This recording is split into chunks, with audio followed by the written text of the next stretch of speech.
student of both politics and history.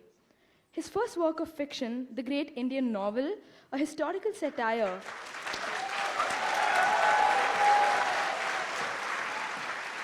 is considered a classic commentary of Indian political history and has been reprinted nearly 45 times. As a Lok Sabha MP, he represents the Thiruvananthapuram constituency. Currently the chairman of the Parliamentary Standing Committee on External Affairs, he was earlier the Minister of State for Human Resource Development and Minister of State for External Affairs. At the UN, he also served as the Under Secretary General under Kofi Annan. He's a youth icon and someone I'm personally very excited to listen to. Presenting to you, Dr. Shashi Tharoor. This session will be moderated by Mr. TK Arun, Senior Editor at the Economics Times. Good afternoon, everyone. I'm supposed to give you guys a lecture, so you're getting one. But we will have a talk, a Q&A afterwards. I am happy to be back at the Times Lit Fest here. And the topic they've given me is New India, a blueprint for a progressive India. Now, there's certainly a buzz around this phrase, New India. I don't know, my friend Jayant Sinha used it when he was addressing you a few minutes ago.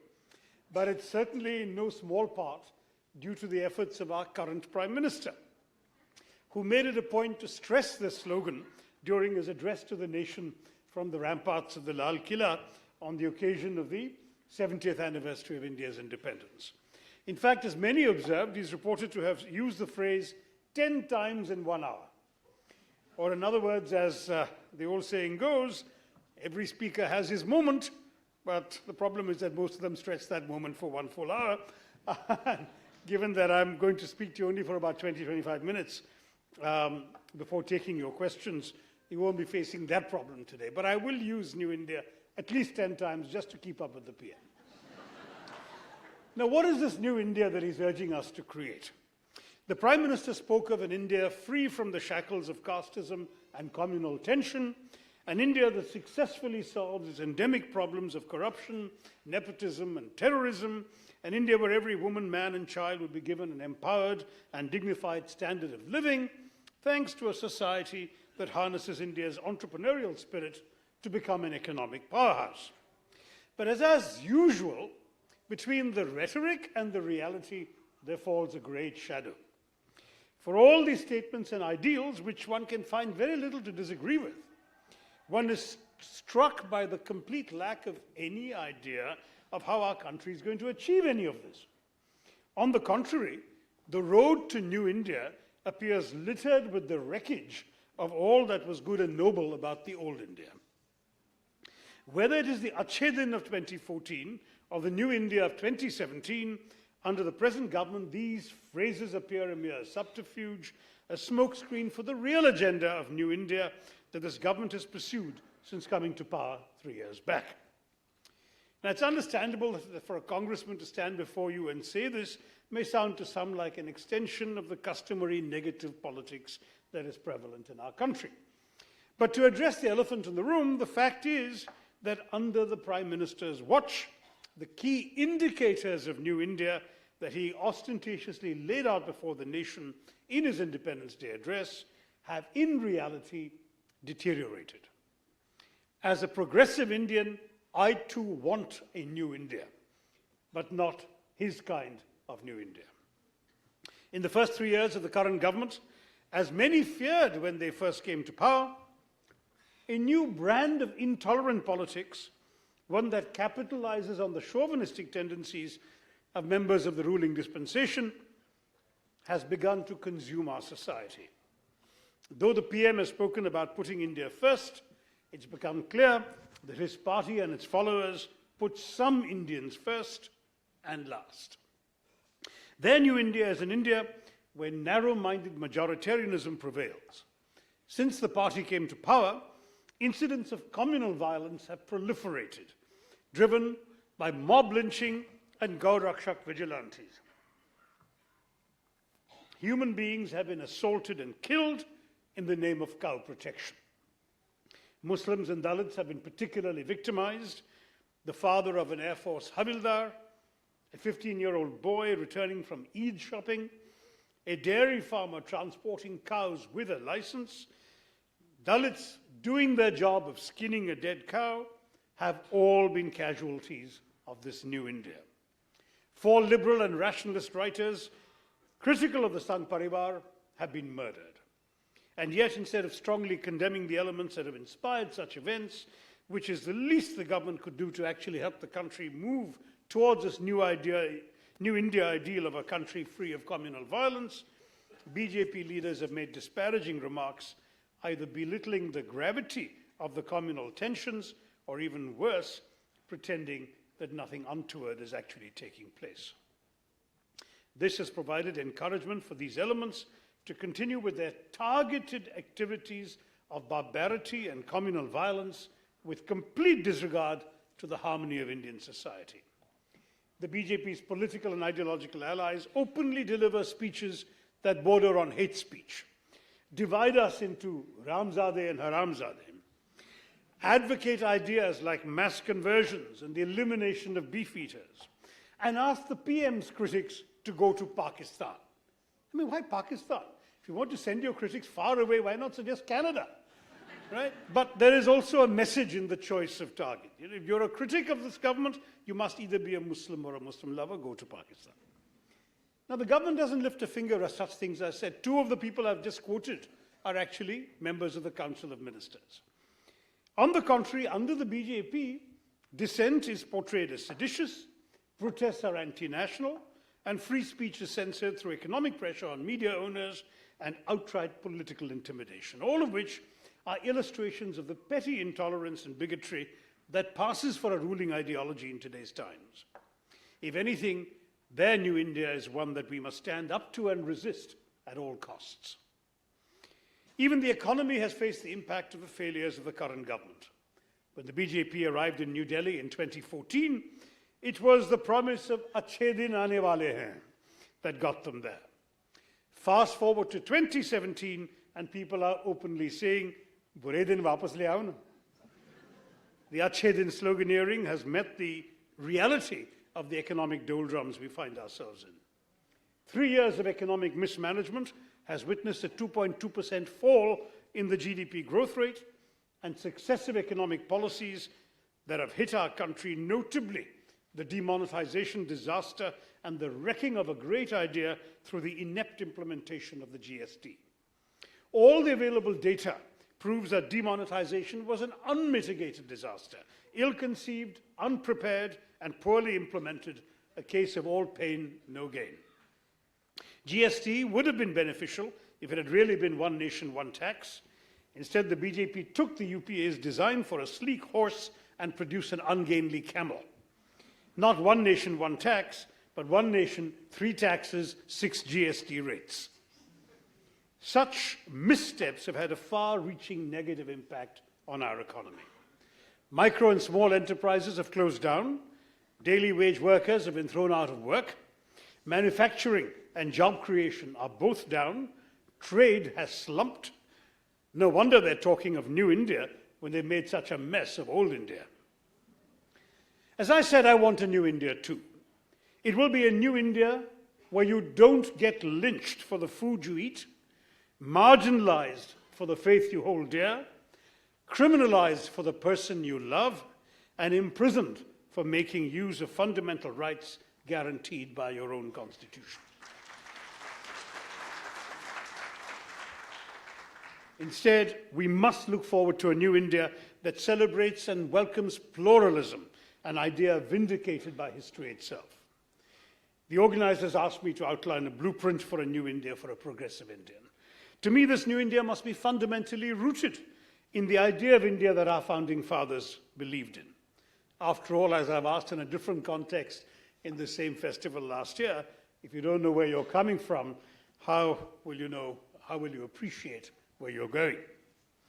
So this nebulous idea of India, though the phrase is Rabindranath Tagore's, is in some form or another arguably as old as antiquity itself. Nehru saw our country as an ancient palimpsest. I know you all know what a palimpsest is. Imagine if you come and write on a wall and then he comes and writes on top of what you've written without erasing what you've written, and then she comes and writes on top of what he's written, and all these layers are there. That's a palimpsest.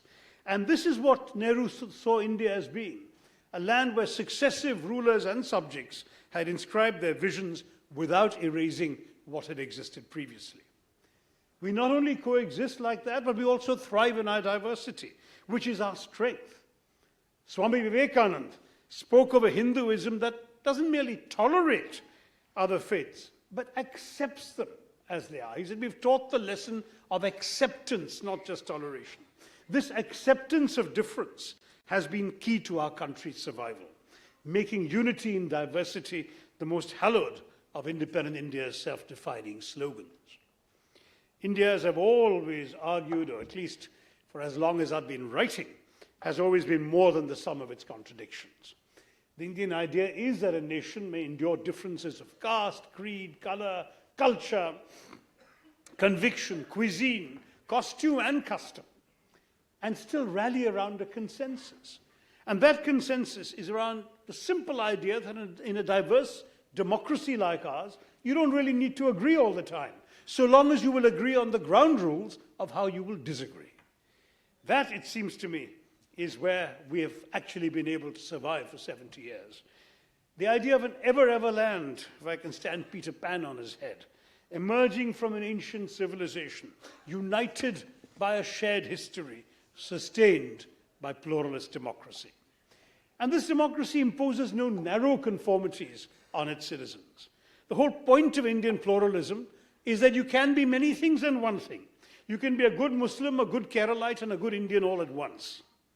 The Indian idea is the opposite of what the Freudians call the narcissism of minor differences. I remember in my UN days when I was dealing with the savage civil war in Yugoslavia, a lot of these Freudians came out of the woodwork and started writing about the narcissism of minor differences. These were all descended from the same Slavic tribes that had settled the Balkans in the 7th century. And here they were busy butchering each other, raping each other, violating each other. For what? Out of essentially very minor differences. Now, in India, on the other hand, we celebrate the commonality of major differences. So the idea of India has to be one land embracing many. For this new India to succeed and thrive, it'll have to embrace an inclusive vision and draw its inspiration from the key tenets of the core idea of India. Only by maintaining a commitment towards this democracy and this pluralistic ethos can New India be able to fulfill the aspirations of all Indians. Did someone say, Sabka Saath, Sabka Vikas? That's the idea. At the same time, we must also be conscious that preserving our ideological commitment to pluralism, acceptance, and the freedom provided by our democratic systems is only one half of the battle. Providing a decent standard of living to the people of India, particularly those from economically vulnerable groups, is the second commitment that we must undertake in our blueprint for a new India. Our inclusive vision of New India must be complemented by the inclusive development of all our peoples as we move forward. We can talk of a new India, and yet many of the battles India has been fighting and must continue to fight continue to center around our principal basic problems, which haven't totally changed yet. Roti, kapda, and makan. Not everyone has it yet. And of course, we've gone on to bijli, sadak, and pani. Electricity, good roads, clean drinking water. Most of our country still doesn't have it. And now we're in the process of adding broadband to that list of basics, right? Because in a land where a majority now has a mobile phone, 4G is far more important than Modi ji. Now, the prestigious Forbes magazine list of the world's top billionaires had to make room for 90 Indian dollar billionaires in 2015, with a combined net worth of $295 billion, which is greater than the GDP of a majority of the member states of the United Nations. But at the same time, we have 363 million people living below the poverty line. And it's not the UN World Bank poverty line of $1.25 a day, it's the Indian poverty line, which in rural areas is still 32 rupees a day. In other words, a poverty line that's been drawn just this side of the funeral pyre. This is our reality, and this is what our blueprint for a new India must address creatively, quickly, and securely. New India must be built on the liberalization we embarked upon in 1991. Economic growth remains vital to pulling people out of poverty. But the fruits of that growth, the revenues that come from it, must be shared with those who are excluded from its benefits. The magic of the market will not appeal to those who cannot afford to enter the marketplace. As India navigates its development, we must focus on ensuring that the benefits of growth are shared across the nation by our youth who are struggling to find jobs and by our poorest for whom development would be life-changing. Any discussion about New India, indeed, about India's future, centers on India's youth. After all, who else are we building a new India for, if not for the young? We've trained world-class scientists and engineers, but 431 million of our compatriots are still illiterate. We have more children who have never seen the inside of a school than any other country in the world has. We have a great demographic advantage of 65% of the population under 35, half of our population under 25, 287 million in that age group of 10 to 22, just poised to come in and really make a difference in our society. This is potentially a youthful, dynamic, energetic labor force that could deliver to India a demographic dividend that very few other countries can match. China, Japan, even South Korea are facing a serious demographic squeeze, and the rest of the world is aging. In Europe, the average age will be 46 by 2020. In Japan, it will be 47. In America, which is this image of this youthful, immigrant-fueled America, it's going to be 40 in 2020, and under Trump, there'll be fewer immigrants coming in as well to lower that average. In India in 2020, it'll be 29 years of age. India's youth should not only be part of India's development, they should drive it. Now, this requires us to provide them with both education and employment opportunities on an unprecedented scale. The last budget, however, had no schemes for youth employment except the unsuccessful old skill development scheme, which isn't making much headway, I'm sorry to say. And ignoring the problem has only made matters worse each year. Young people may be celebrated as Bhagya Vidatas by our Prime Minister, but the current reality is one of shrinking opportunities without much Bhagya. Record lows in job creation are compounded by the negative effect of demonetization and the rushed implementation of GST. The PM's target of creating 2 crore jobs a year have no grounding in harsh reality. His own government's figures show just over 1 lakh jobs created a year. That's 0.5%, half of 1% of his target, of his own declared target. So it's no wonder then that in a recent survey, 70% of young people said they're anxious about their job situation and prospects. Development cannot be the preserve just of older generations. New India cannot be the plaything only of old Indians. Achieving inclusive development also rests on the government working for its poorest citizens. It's painful to see their struggles exploited for political gain. Promises are made in abundance during desperate election campaigns with little thought for their realization. When the dust settles, they are left as observers to economic growth. In India, our policies are supposed to be chosen in a democracy, right? So when Parliament soon reopens, we must remember that every MP in the Lok Sabha currently represents a constituency where a majority of his or her voters live on less than $2 a day. That's a mathematical fact. Over 70% of our constituencies has a majority where people live below $2 a day. So it's the highest responsibility of an MP to serve his constituents, to ensure the government acts to provide them with opportunities as India grows. But the exploitation of the poor we see today seems to continue beyond elections. They're even abused as part of government projects for the purpose of ostensibly meeting targets. A UN Special Rapporteur, many of you may have read this in the newspapers last week, recently reported after a trip to India that public authorities are coercing individuals into building and using toilets by threatening to revoke their ration cards.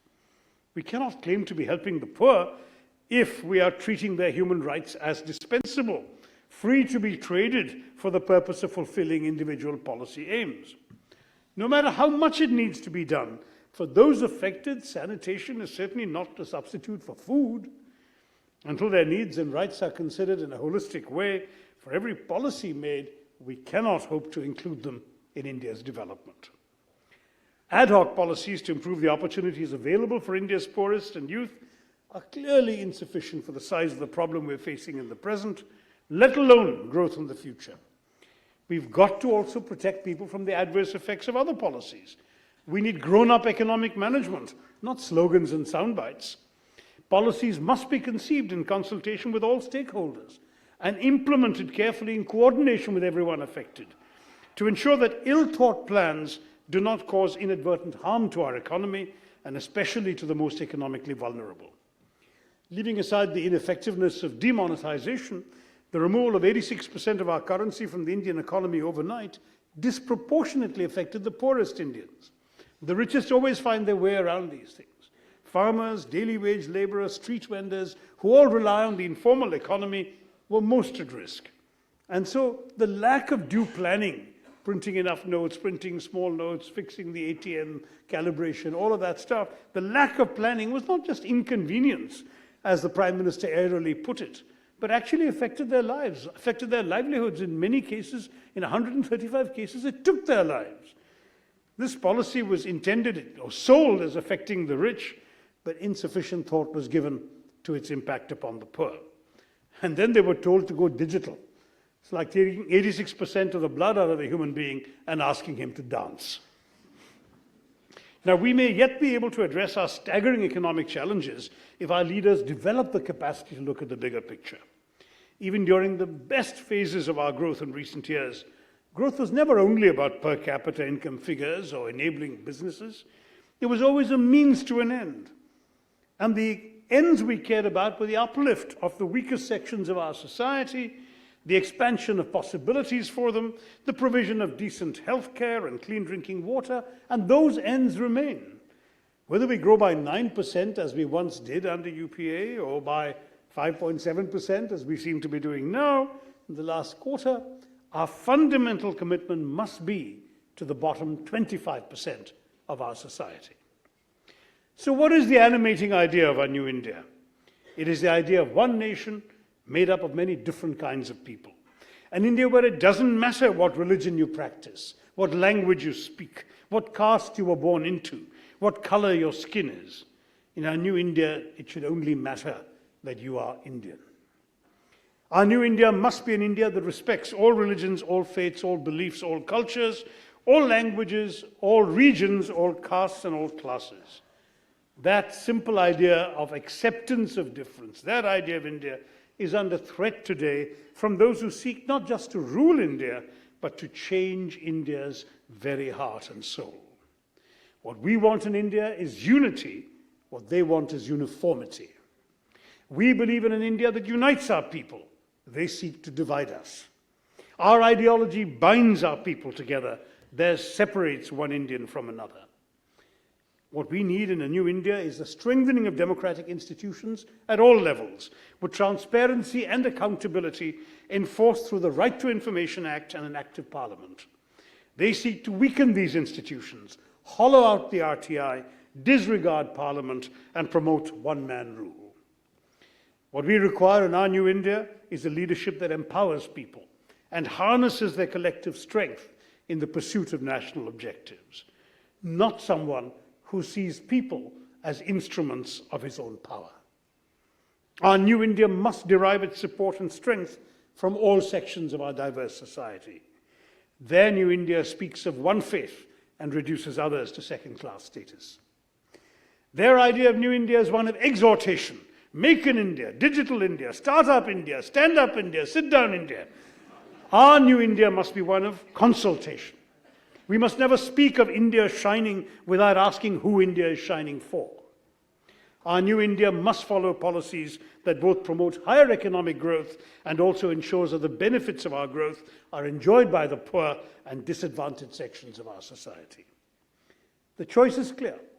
We can have a new India that belongs to all of us, led by a government that works for all of us, or we can have a new India that belongs to some and serves the interests of a few.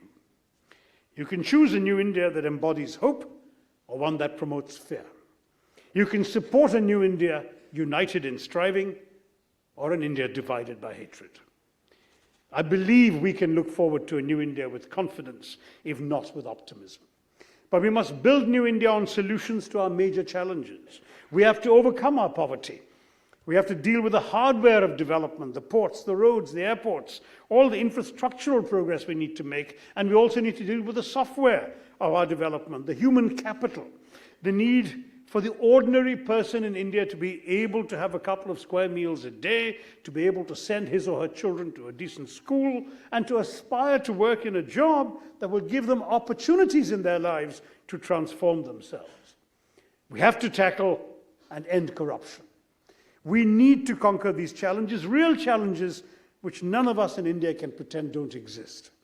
But it must take place in an open society, in a rich and diverse and plural civilization, in one that's open to the contention of ideas and interests within it, that's unafraid of the prowess or the products of the outside world, that's wedded to the democratic pluralism that is India's greatest strength, and that's determined to liberate and fulfill the creative energies of our people. We must remain faithful to the founding values of our 20th century leaders if we are to conquer the challenges of the 21st and build the new India that we seek. Our new India will shine, but it must shine for all. Thank you very much, and Jai Hind.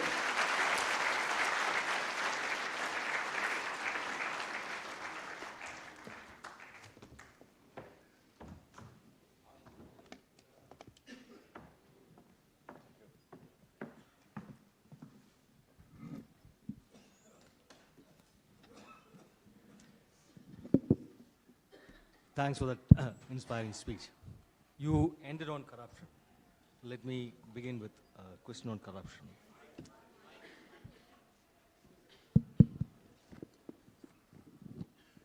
Now, there is corruption all over the world. The trouble with corruption in India is that it is systemic. We in India are proud of a democracy, but we do not fund our democracy. When did anybody sitting in this hall give a donation to a political party? Did anyone?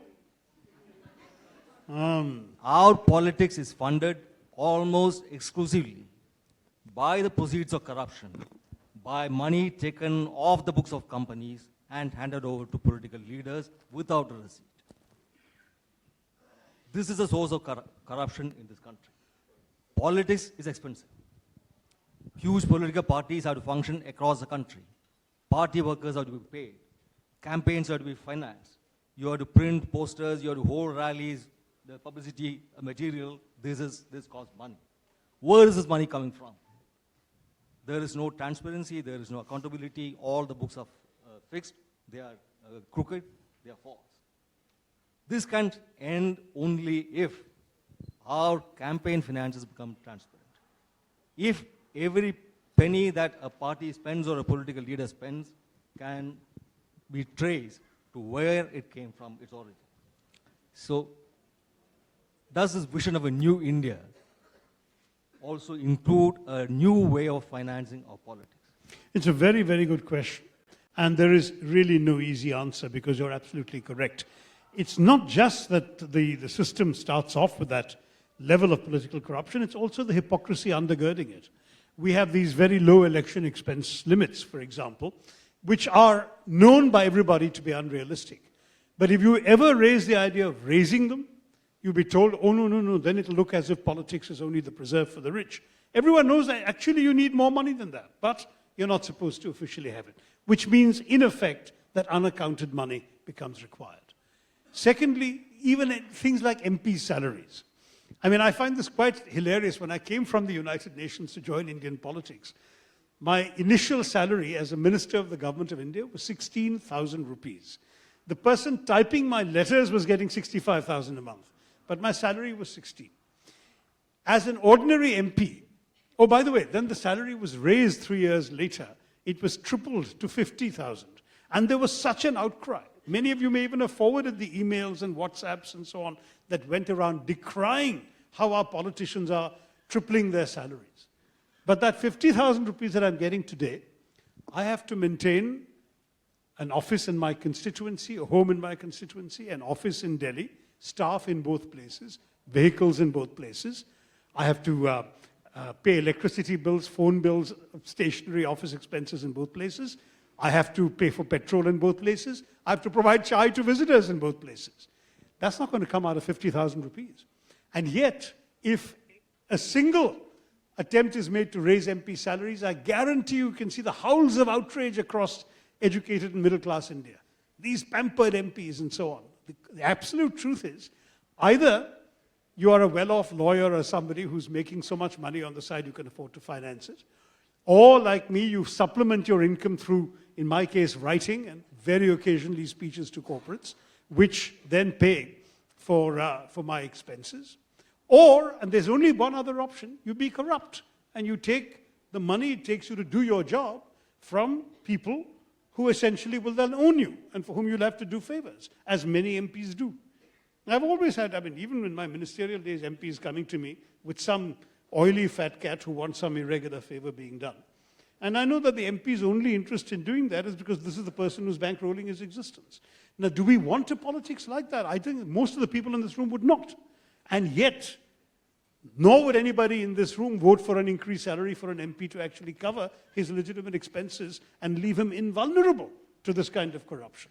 So there is deep hypocrisy in the system, I've got to say, TK, and the honest truth about this is that nobody is willing to confront it from any political party or even any non-political institution that could help reform this. There isn't one single credible campaign finance solution offered. The only one is this one of government or state financing of elections, but that'll change nothing.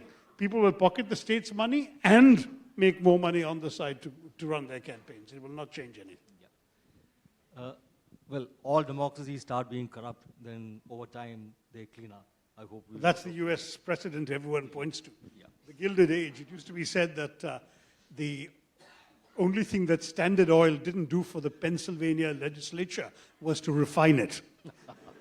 So we can say that similar things about some of our... Yeah. Coming to another key thing that you said about our culture accepting theological diversity. There is nothing called deviance. We accept different ways of pursuit. Now, while this is good to say, there is a thin line from this to trying to mobilize political support by pampering certain influential sections of minority communities. Now, one major charge that has been leveled against the Congress party is that it appeases minorities. Now, you are from Kerala. There have been Christians in Kerala for more than 2,000 years. There have been Muslims in Kerala from the century in which Islam was founded. They lived there on the patronage of the king. But in India, minorities do not live on anybody's patronage. They live because of their democratic rights. They are part of the constitution which guides them democracy.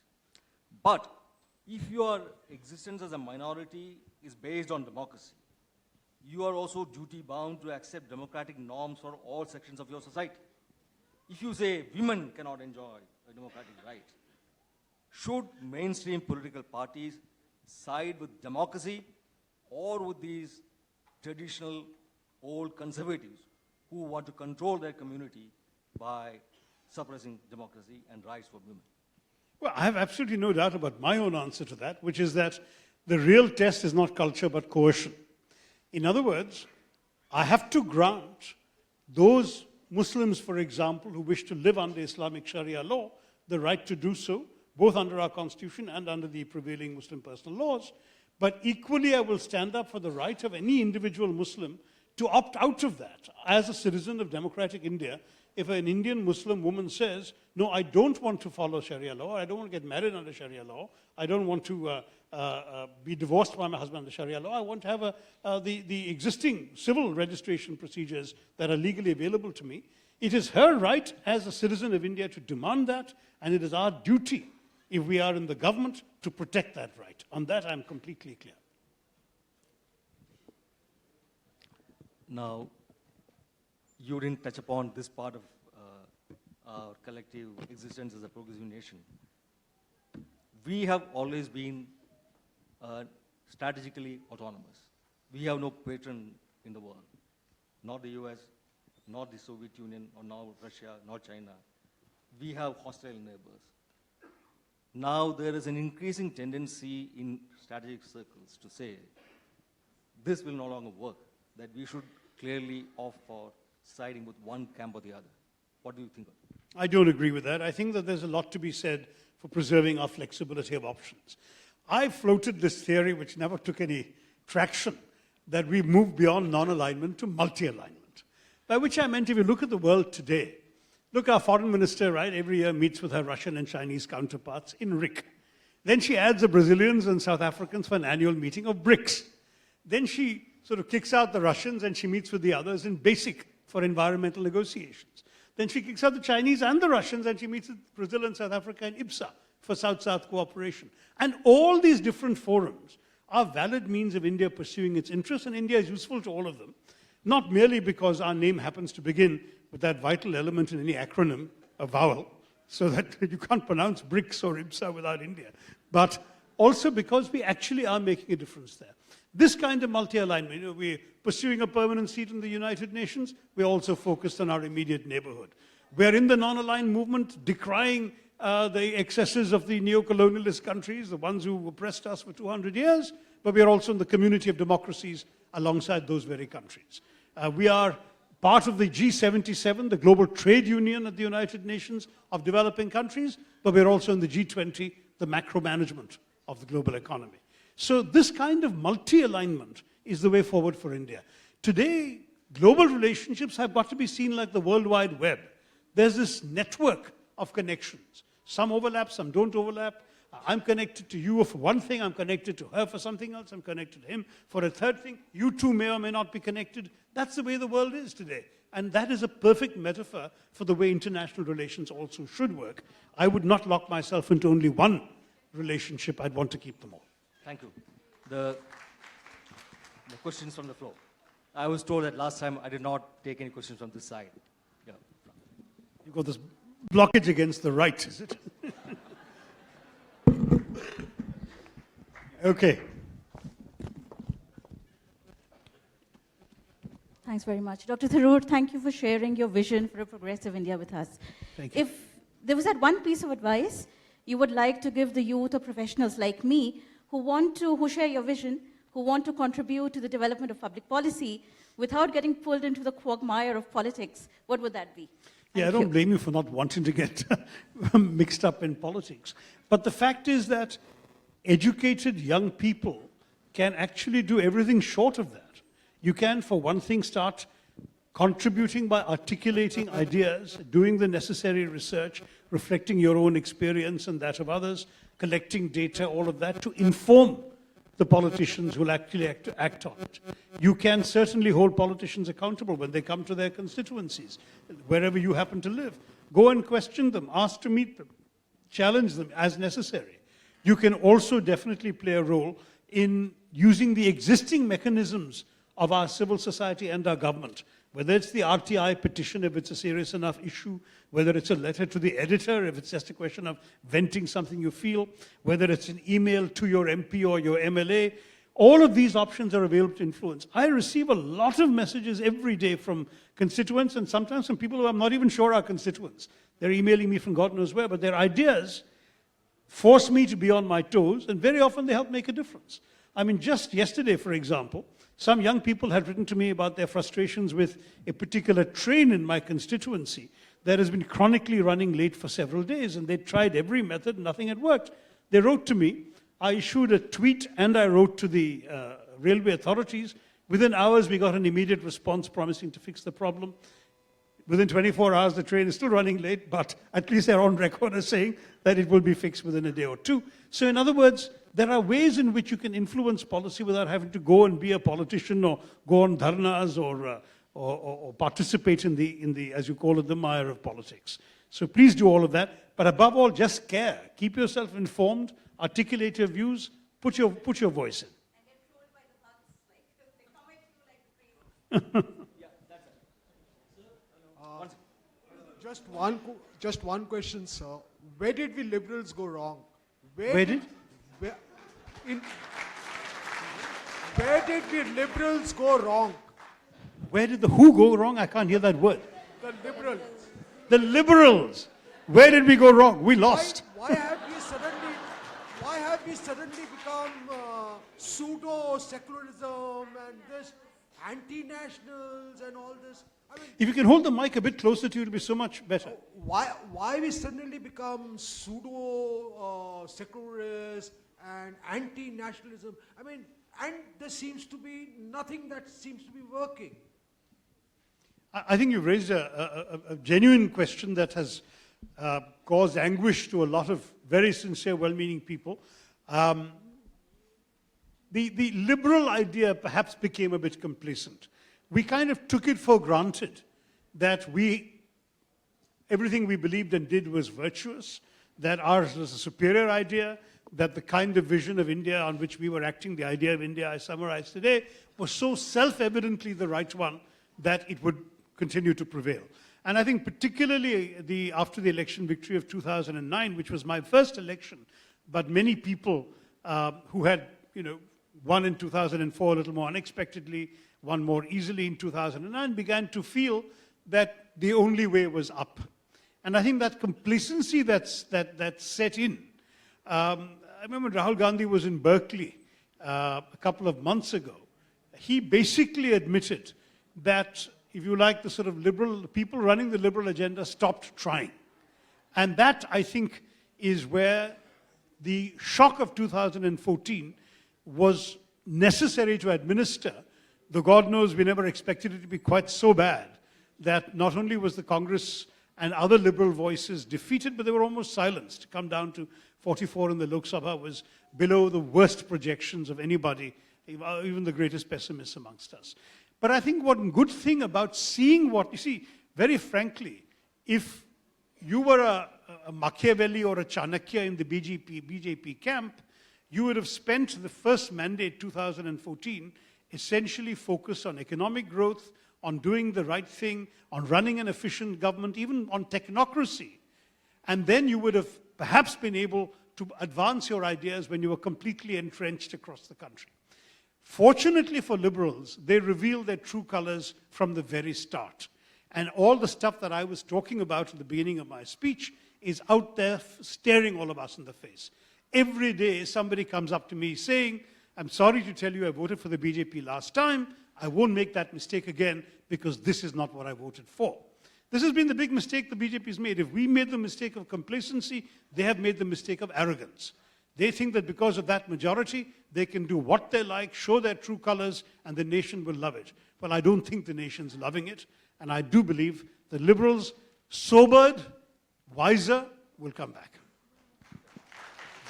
Good evening, Dr. Tharoor. As rightly said, that information is power, yet we are constantly fed with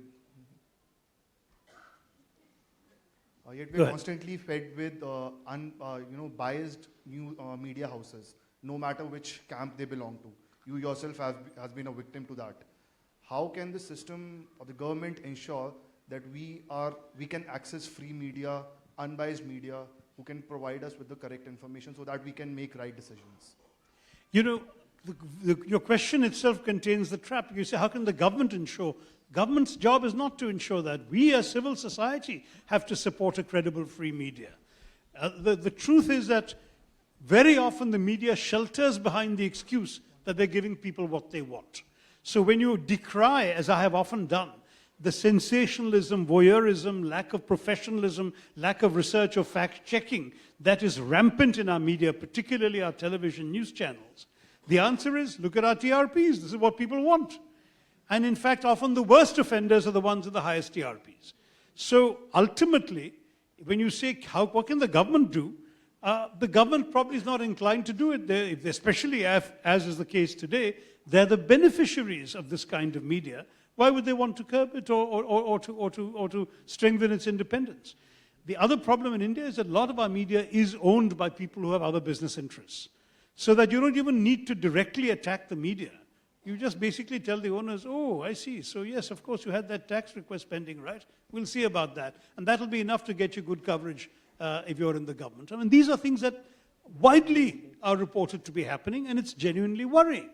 We've seen independent media sites taking articles off the web, presumably after having received a phone call.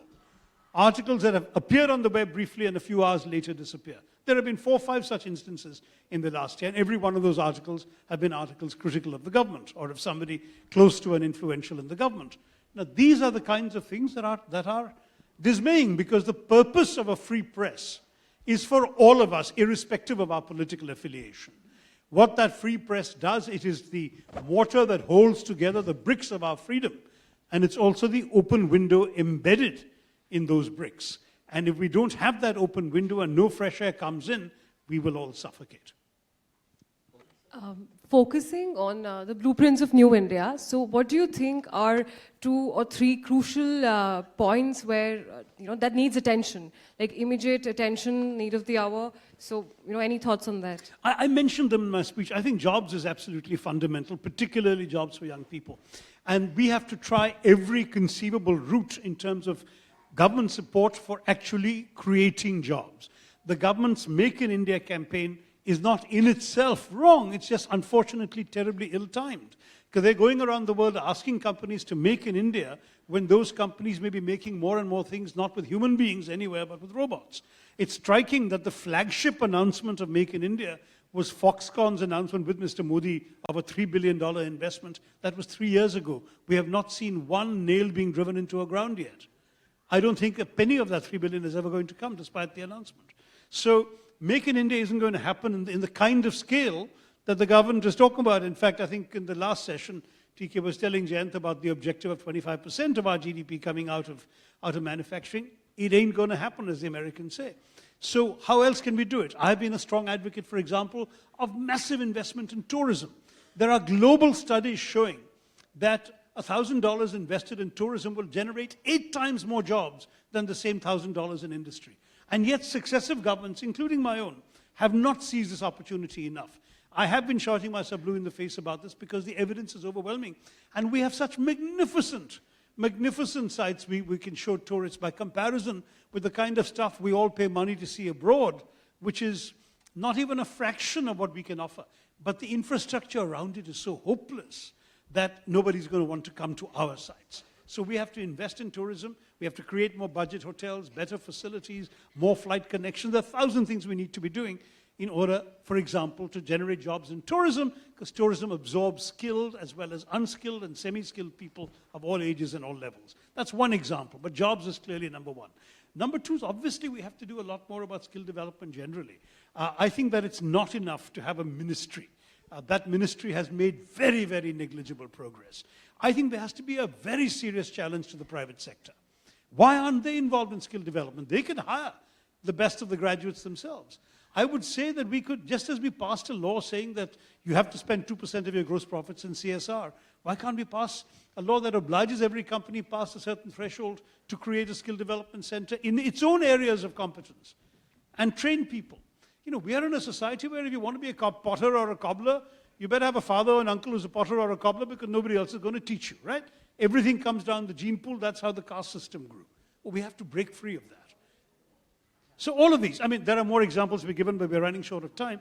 Essentially, jobs, skill development, obviously the entire education system needs to be fixed very seriously, and so on. Plenty of things we need to do. But we need to do it in this vision of including everyone.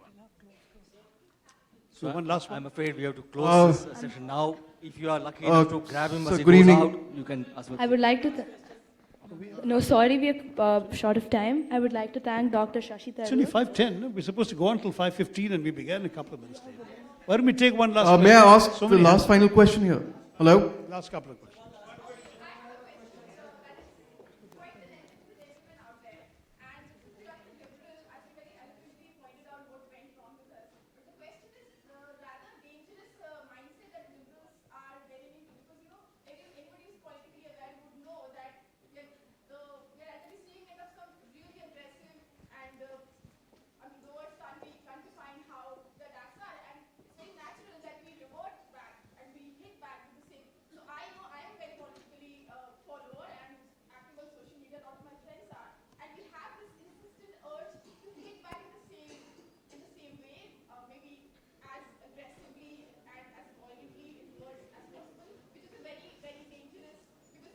The discourse is getting cheapened.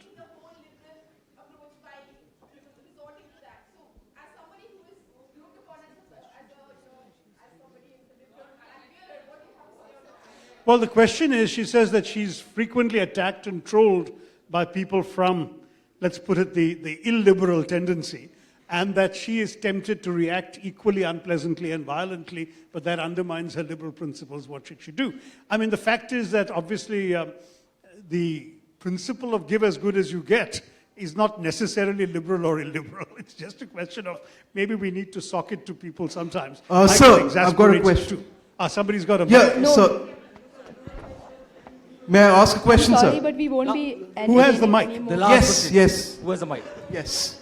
Go ahead. Okay. Somebody so, with the mic will be heard. Firstly, thank you very much for the lecture. It was very insightful.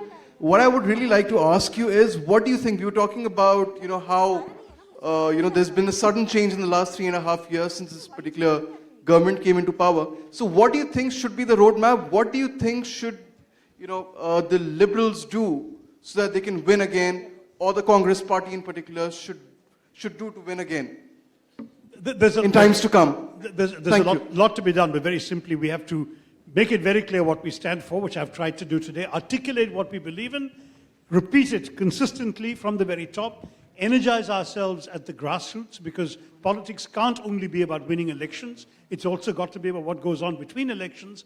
That is, good politics is a form of social service. It's your political workers being out there to help the old lady fill in a government form, to report someone to the cops if somebody has broken into somebody's home, to do the kind of daily stuff, helping people get their BPL cards, their ration cards. There's all sorts of basic level stuff that our ordinary folks need help with, that political parties can help them provide. We need to go back to that old system of politics as social service and energize ourselves, and we have to keep spreading our ideas in every available forum such as this one. Thank you, Dr. Shashi Tharoor. Thank you for being with us today. I would also like to thank TK Arun. Thank you.